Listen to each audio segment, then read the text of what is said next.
शेर ही धरती मुझी शायदा ही धरती मुझी शायदा मुँह कॾहिं की बायो न आहे मां कंध कपाइण ॼाणा थो जबलनि अॻियां सिर झुकायो न आहे नेज़े जी नोक अॻियां लिखी तारीख़ ख़तम मूं रस्तनि ते कॾहिं अतारियो न आहे कॾहिं हसन कॾहिं हुसैन जियां मूं हक़ तां हथ हटायो न आहे हक़ लुटिजी वञे जान बची वञे मुंहिंजे वॾनि मूंखे ईअं सेखारियो न आहे मुंहिंजा प्यारा दोस्तो अॼु मुंहिंजी तक़रीर जो मौज़ू आहे सिंध धरती ही बि अज़ीम उनवान आहे जंहिं लाइ आऊं त छा पर दुनिया जा लेखक लिखंदा रहनि बयान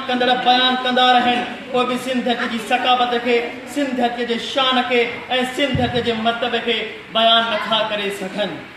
सिंध जेका 5000 साल पुरानी तहज़ीब रखे थी सिंध जेका अलॻि रहणी कहणी रखे थी सिंध जंहिंखे बाबुल इस्लाम चयो वञे थो सिंध जेका दुनिया में मेहमान नवाज़ी लाइ मशहूरु आहे सिंध जंहिं लतीफ़ सचल श्यामी ऐं उस्ताद बुखारी जहिड़ा शहर पुट ॾिना मुंहिंजा प्यारा दोस्तो अदल सुमरे छा न खूब लिखियो आहे सिंध मुंहिंजी अमां छा न तुंहिंजे मथां हिकु कलम हिकिड़ो मां कीअं पूरो पवां छा लिखी छा लिखां सिंध मुंहिंजी अमां मुंहिंजा प्यारा दोस्तो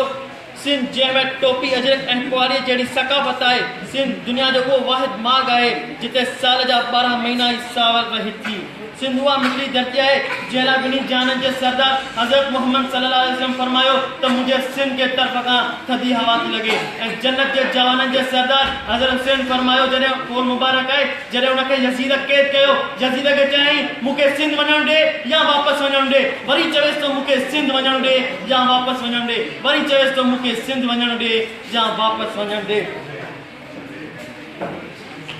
सोई राह रद्द करे सोही रहनुमा वतु इज़्ज़ु मन तशा वतु ज़िल्लु मन तशा वतु इज़्ज़ु मन तशा वतु ज़िल्लु मन तशा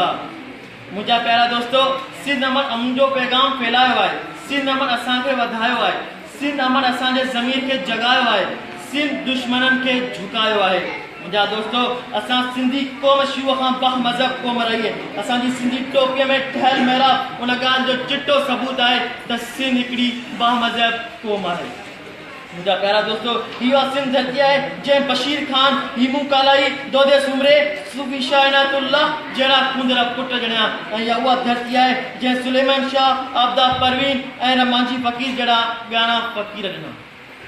उहा सिंध आहे जंहिं GM सैयद रसूल बस्त अली जो अयाज़ लतीफ़ अली जो आसिफ बालादी इब्राहिम जोयो बेनज़ीर भुट्टो जहिड़ा दिलेर लीडर ॾिना मुंहिंजा प्यारा दोस्तो जॾहिं बि सिंध जे वक़्त ते दुश्मन सिंध ते हमलो कयो आहे सिंधियुनि जे बहादुरनि पुटनि उन्हनि खे मोड़ तोड़ जवाबु ॾिनो आहे एह मोर सिंधी शह ज़ोर सिंधी विख चोर ताऊं क़ुर्बान थियां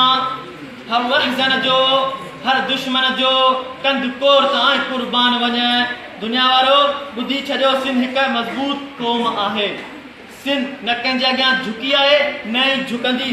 प्यारा दोस्तो अचो त हथ नचण सां मिलायूं मोहबतुनि सां मिलायूं नफ़रतुनि खे दूर करे दुनिया वारनि खे साबित करे ॾेखारियूं त सिंध हिकु क़ौम आहे ऐं क़ौम रहंदी उहे पाण में इज़त रखनि था गैरत रखनि था ऐं उन्हनि में ज़मीर आहे जंहिं सिंध जो नमक खाधो आहे उहे ज़िंदा आहिनि ज़िंदा रहंदा ज़िंदा आहिनि आख़िर में शेर चई आऊं जा वठंदुसि नथो जो सिंध लाइ विड़े नथो जो जिज लाइ विड़े सो सिंध मां लॾे वञे सो सिंध खे छॾे वञे बराबरी सरासरी असीं गुरू ता एतिरी भली चवे को केतिरी असीं गुरू ता एतिरी आज़ाद क़ौम जेतिरी आज़ाद क़ौम जेतिरी आज़ाद क़ौम जेतिरी